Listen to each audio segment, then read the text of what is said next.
Good morning, everybody, and welcome to our weekly live question and answer series on integrative health. My name is Talon Ellithorpe. I'm the practice manager here at Tustin Longevity Center, and I am joined, as usual, by our medical director and founder, Dr. Rita Ellithorpe. Hi. Hey, thanks for joining us today. And thank you to you all for tuning in. We want to make this as interactive as possible. We love to answer your questions. There's a chat section off to this side of your screen here. If you're logged into YouTube, you can post your questions there. We're monitoring that. I'll ask the doctor your questions and we'll get a response for you. Also, as well, you can email your questions into us at office@tlcdoctors.com. That's office@tlcdoctors.com. If you can't log into YouTube while we're streaming here live, send your questions in and I'll be sure to address those on the following week.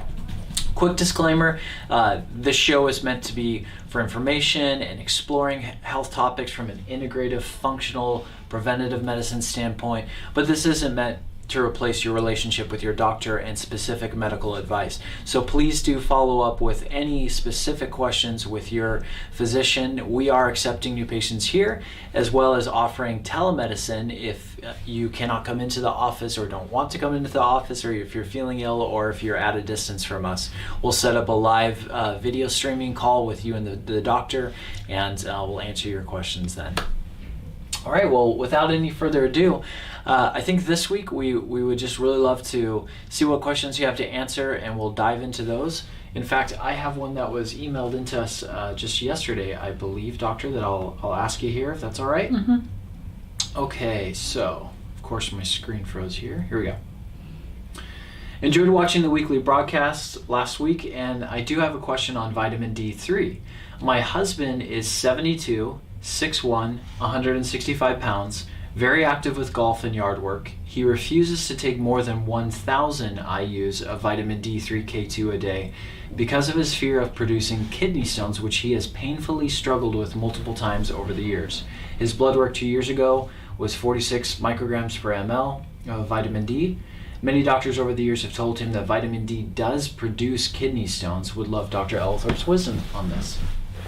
So if I understand correctly, then she's claiming that 1,000 international unit of vitamin D produced a 46 level of vitamin D. Well, she says he's refusing to take more than 1,000 IU, so I think we could assume he's been taking it. But she put in there in the lab report, yes, that it was 2 years ago. 2 years ago it was 46. Yes. I would say that's a remarkable finding. I mean, to have a 46 on just 1,000 international units. And 46 would be my very low, bare minimum, bare bones.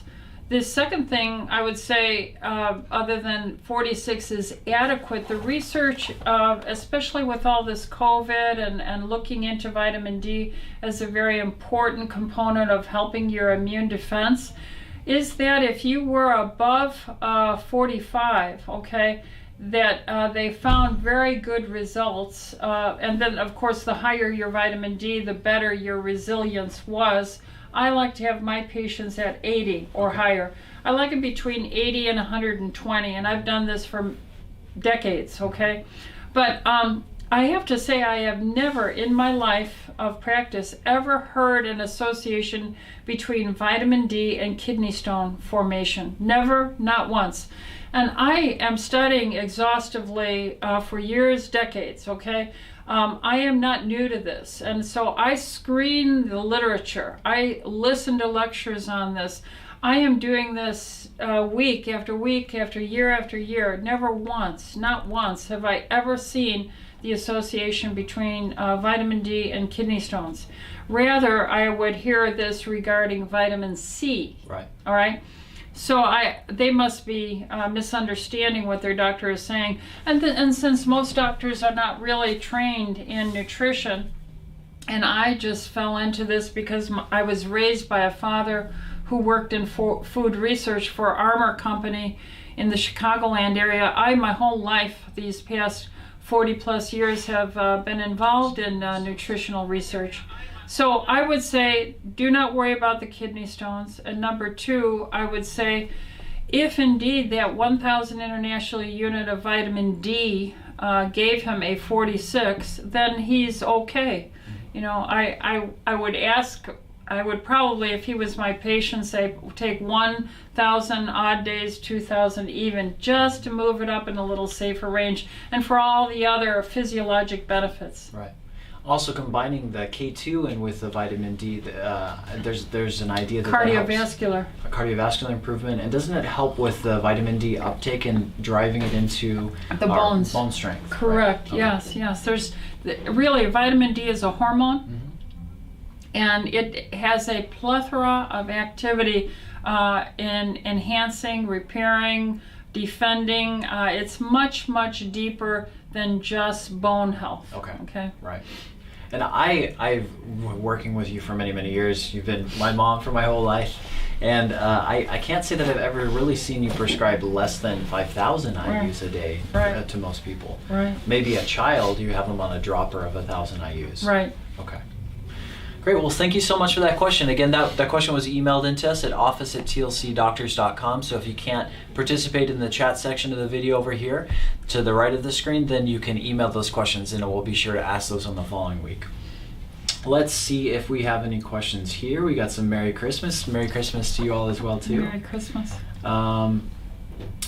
If you don't have a gallbladder, so we have a question from Perry Lynn. If you don't have a gallbladder, what supplement, if any, would take the place of this missing bile? Great question.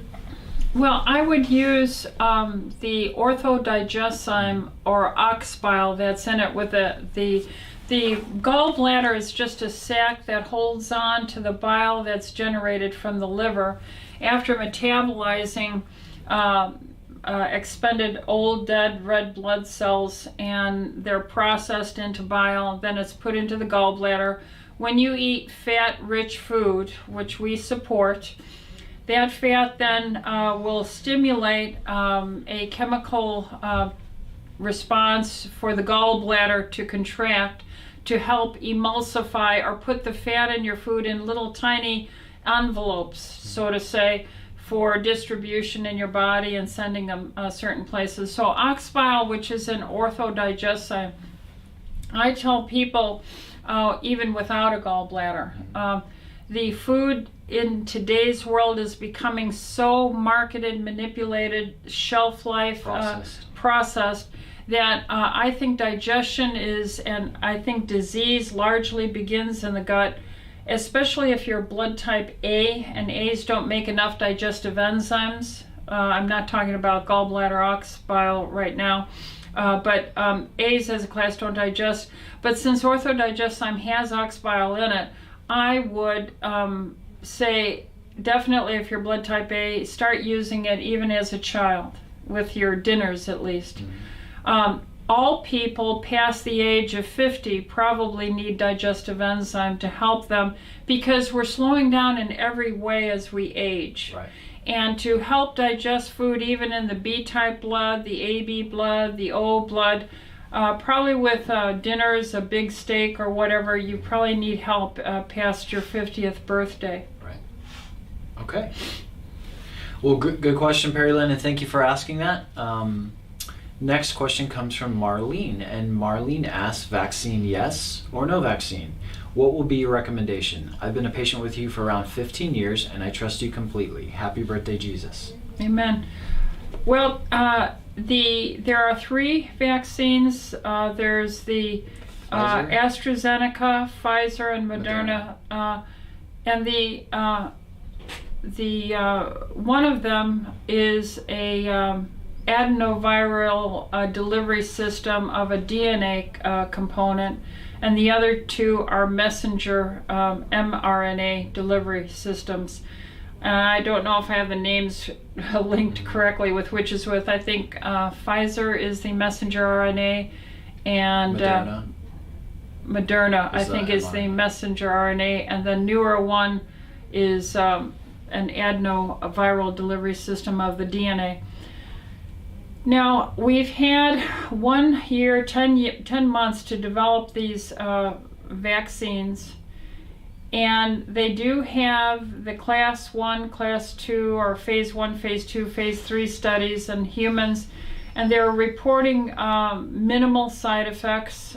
We did have some concern. There were some pauses as they were trying to sort out some of the more dramatic side effects of at least 2 or 3 patients, one in England, one I think was in Brazil, one in the United States. Long and the short of it, they seem to have cleared that these were not vaccine-related side effects. And these vaccines have now maybe 70,000 people that have been studied and followed through. So they have the required 2 months of study on short-term effects, and they are reporting good results. They are claiming 94% effectivity in producing an immune response to the spike protein of the COVID virus. These are all good things that they're reporting.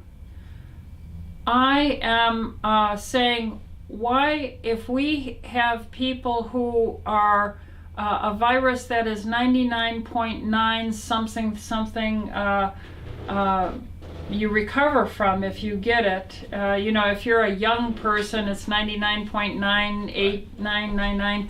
If you are over 65, 99.5% of the people recover.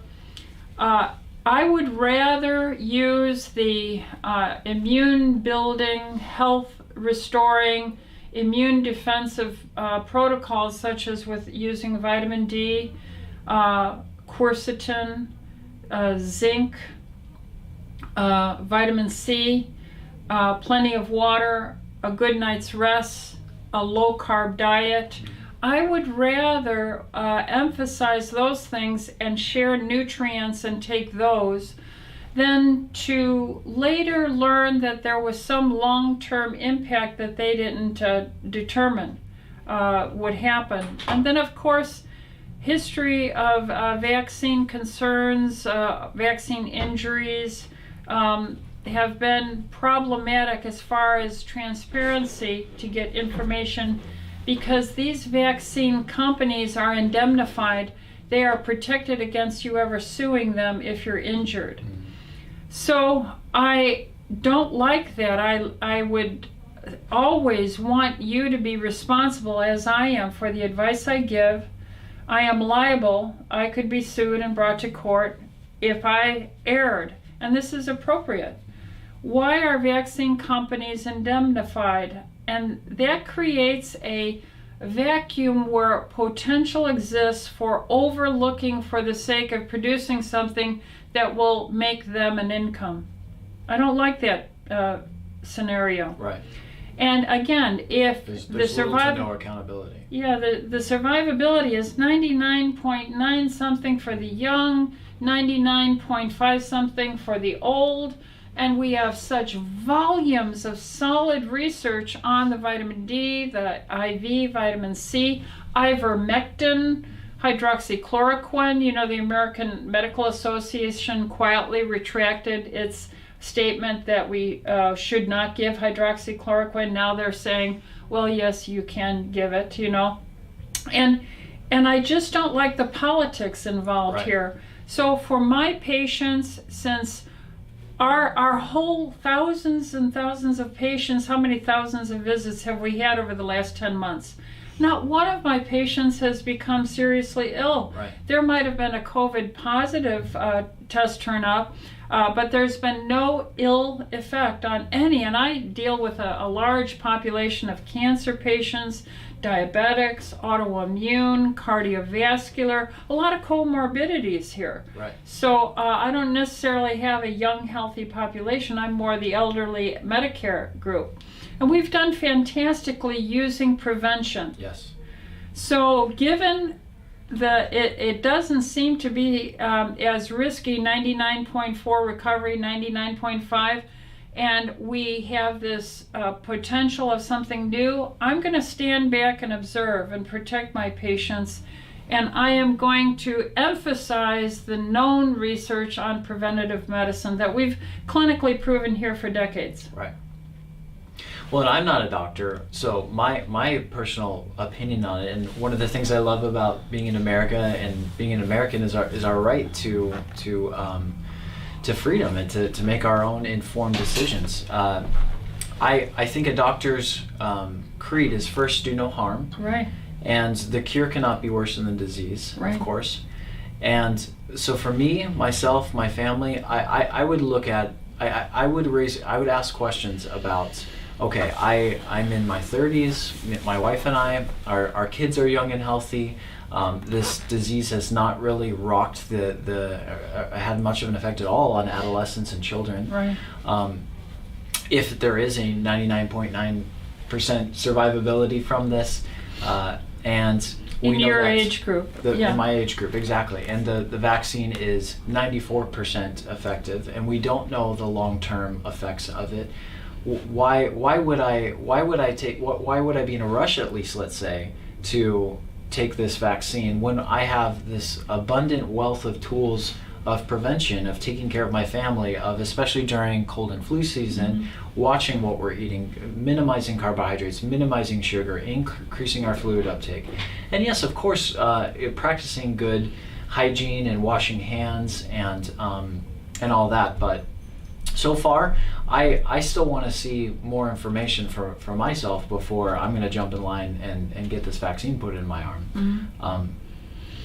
And we don't even know yet. There is no guarantee that if you get the vaccine that you're not going to get COVID, that the virus isn't going to mutate or change.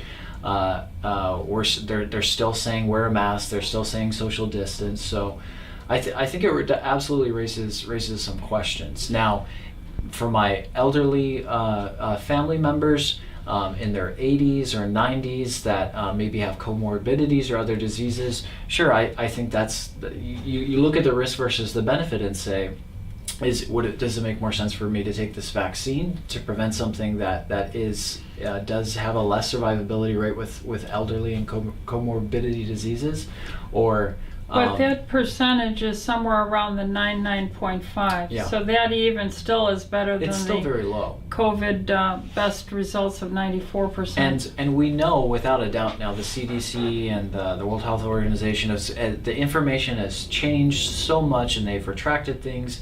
We're counting COVID deaths we're tagging that onto the death certificate of people that have died from, people die every single year. And I think a couple weeks ago we looked at the CDC death rates over the last couple of years. Right. And so far in 2020 we're actually a little bit below where we would estimate we would be in a normal year for total deaths in the United States. So I don't know, it certainly raises concern. I'm not going to rush to get the vaccine for myself. Right, they're emphasizing cases. How many cases? If you recall, January, February, March, April, it was all death rate. And, if we screen ourselves for how many of us have cytomegalovirus antibodies or Epstein-Barr virus antibodies, from mono, that could potentially be life-threatening. Right. Probably all of us have it. So if you did a case study, it'd be a massive billions positive for Epstein-Barr and cytomegalo and so forth. So we have to take a deep breath, and I think we have to go with the known. And the known is we've done well, even with our elderly here, by emphasizing the tried and true vitamin C, vitamin D, zinc, and if anyone has a concern or they are going to an elderly family member, I can give you preventative ivermectin or hydroxychloroquine, Zithromax, erythromycin, these kind of things. I have a question to tag on the vaccine. A lot of people would say they want to get the vaccine to prevent the spread of it, but the vaccine companies themselves I've seen say things like, the vaccine might not prevent you from still being a carrier and spreader. Exactly. Of the disease. That's Right. what I've heard. There's been no statement from the makers of the vaccine that taking the vaccine prevents you from transmitting the virus once you have it. I don't even think. Yeah. Right. You viral shedding can occur. Right. And how long is the immune protection for? I've seen numbers as long as 8 months and as short as 2 months. And it's all up in the air. So there's too much in the unknown world. Whereas we know that preventative measures have created a resiliency. And of course, if you have feel ill, you're getting the achiness, you're starting to get a runny nose, myalgia, low-grade temperature, stay home. You should stay home. Yeah. Stay home. As you normally would. As you normally would have, Right. yeah. Right. Okay, well, great question, and some provocative thoughts there for sure. I've got a question from Michelle who asks, I have Virusid supplement on hand from the wellness store. If I'm not feeling well, how should I take this to support my system or help knock out a virus? Virusid. Virusid, yeah. Yes, That's by Orthomolecular. Right. Orthomolecular is a great company with great integrity and a 30-plus year history. I've known these people. I've been to their plant.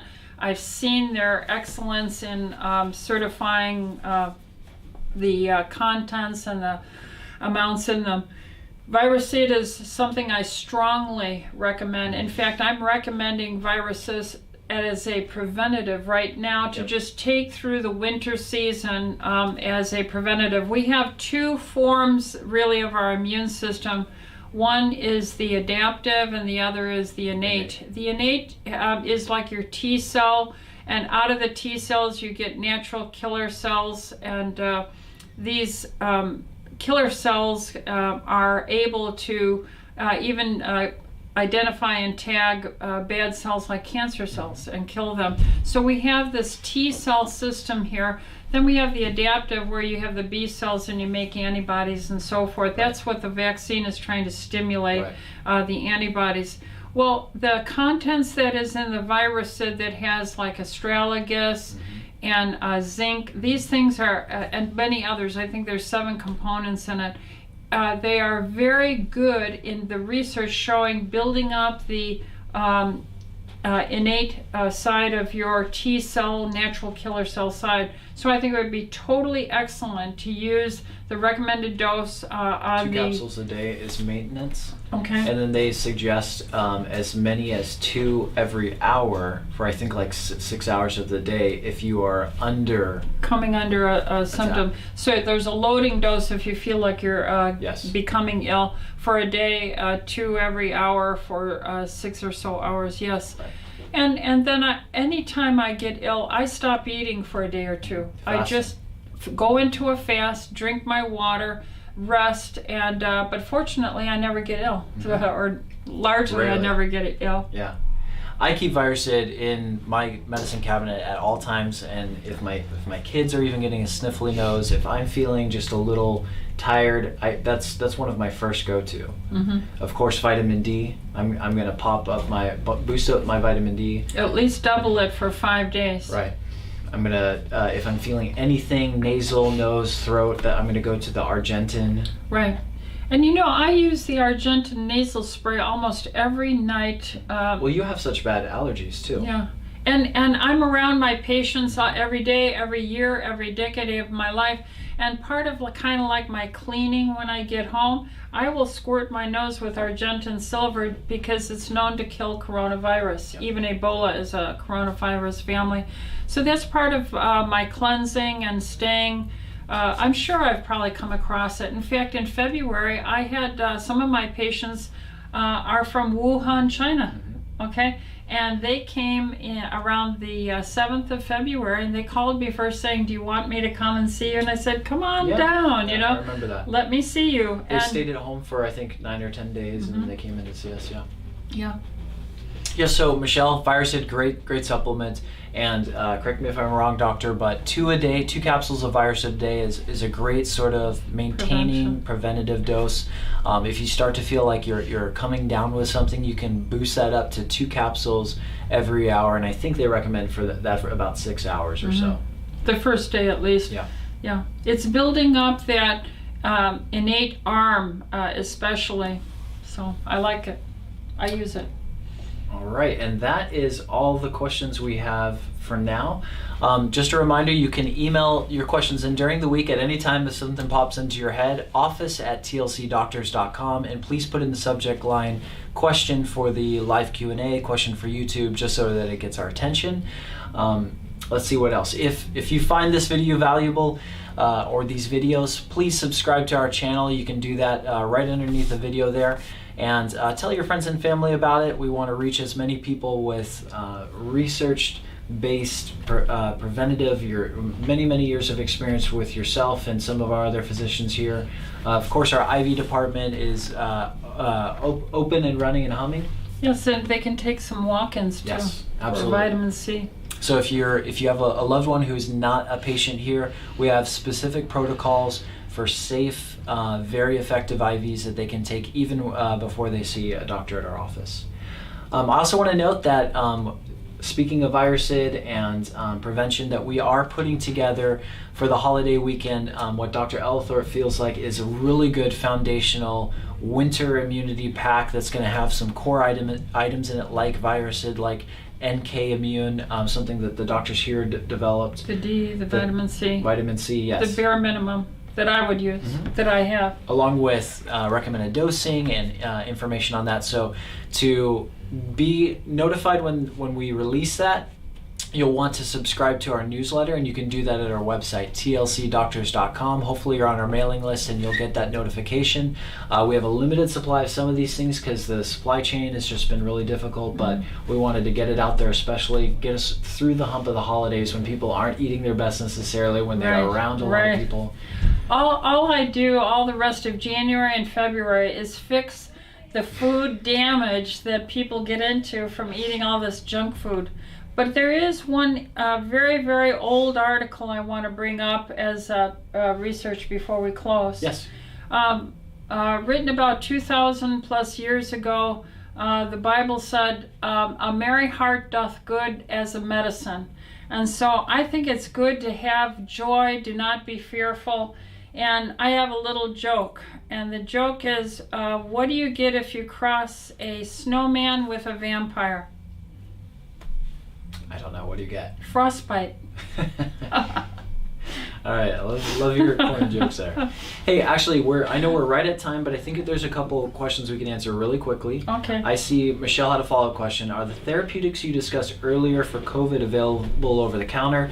Yes, Virusid, vitamin C, zinc, all those things are available over the counter. We have the professional strength one here that you have to be a patient to get, but you don't need a special prescription for that. You can get it for your friends, for your family. However, things like ivermectin, hydroxychloroquine, zithromycin, a Z-Pack, those things you do need a prescription from a doctor. And let's see, someone said, I'm going to start vitamin C soon at your office. It's been years since I've done this at my previous doctor who is now retired. What is your dosage?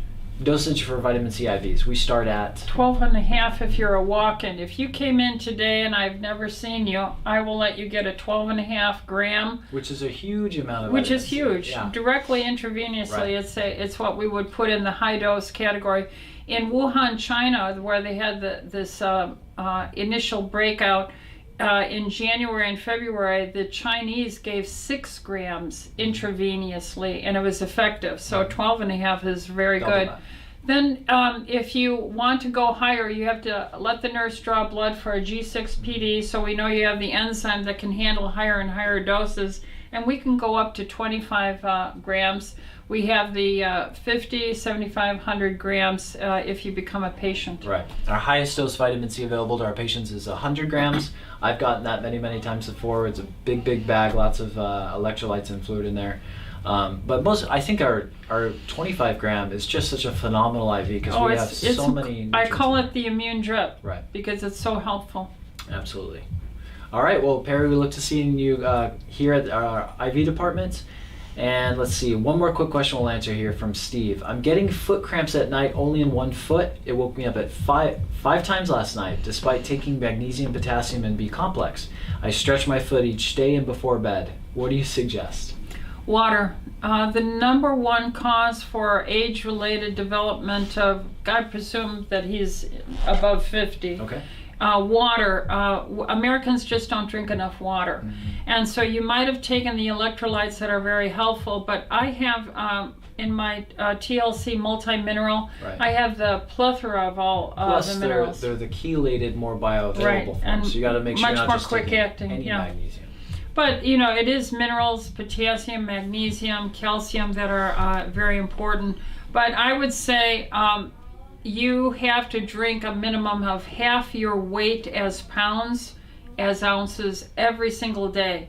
And if you're having any problem, you should increase that by 10%. So if you're a 200-pound man, 100 ounces a day, which is 2/3 of a gallon of water. And we're not drinking enough water, folks. We're not doing it consistently. And that's all everyone had prior to 1920 was just water, okay? Right. Water, water, water, water. So please up your water, and I challenge him to do that for the next 3 days. Half his weight as pounds as water, and you'll see those cramps go away even tonight for going to sleep if he takes his minerals as well.